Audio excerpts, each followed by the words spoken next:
Hello friends, जय जगन्नाथ। मु शुभश्री आपण मानक स्वागत करुछि मोर कुकिंग चैनल शुभश्री किचन को। चलतु देरी न करी आरंभ करबा आज रेसिपी। आलू पोटल तरकारी। आलू पोटल तरकारी पई आलू को मु बड़ बड़ खंड करी काटी नेछि। पोटल को धोई तार पतला चोपा को पील कर देछि आ दी खंड करी काटी देछि। आपण आपण हिसाब रे काटी परिबे। एबे यह को भाजिबा।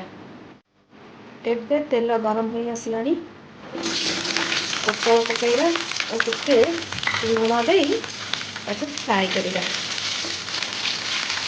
लाल होगा पर्यटन भाजिबा। एबे पोटल हो आसलानी काढ़ी देबा।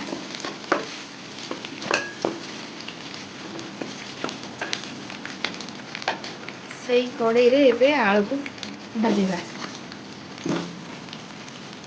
के हळदी गुंड टिके लुण पकई भाजिबा। लाल होगा पर्यंत भाजिबा। एबे आलू को काढ़ी देबा।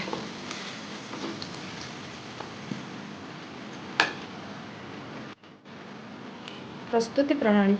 सेई तेल रे तेजपत्र आ किछि गोटा मसला पकाइबा। गोटा मसला रे दालचीनी, अलैच, गुजराती, लवंग रहिबो।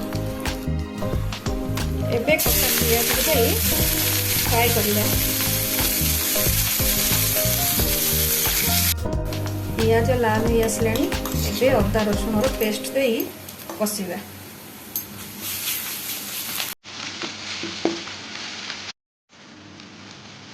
अदा रसुण रो कंचा स्मेल गला परे एबे धनिया गुंड, जीरा गुंड,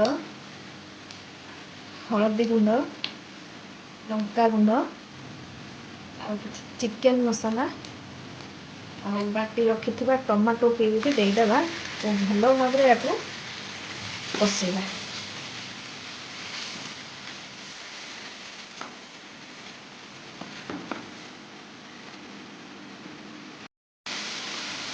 मझे मझे पानी देके कसिबा नहले तले लागिଯିବ। मसला रू तेल छाड़ी आसलानी। एबे भाजी रखिथिबा पोटल आलू को देई 2 मिनिट कसिबा।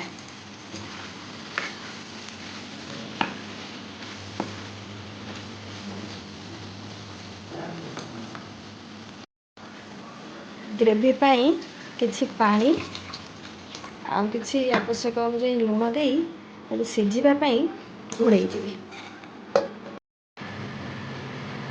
एबे आलू सिझी आसलानी। ऊपर गरम मसला देई भलो भाबरे गोळाई नबा।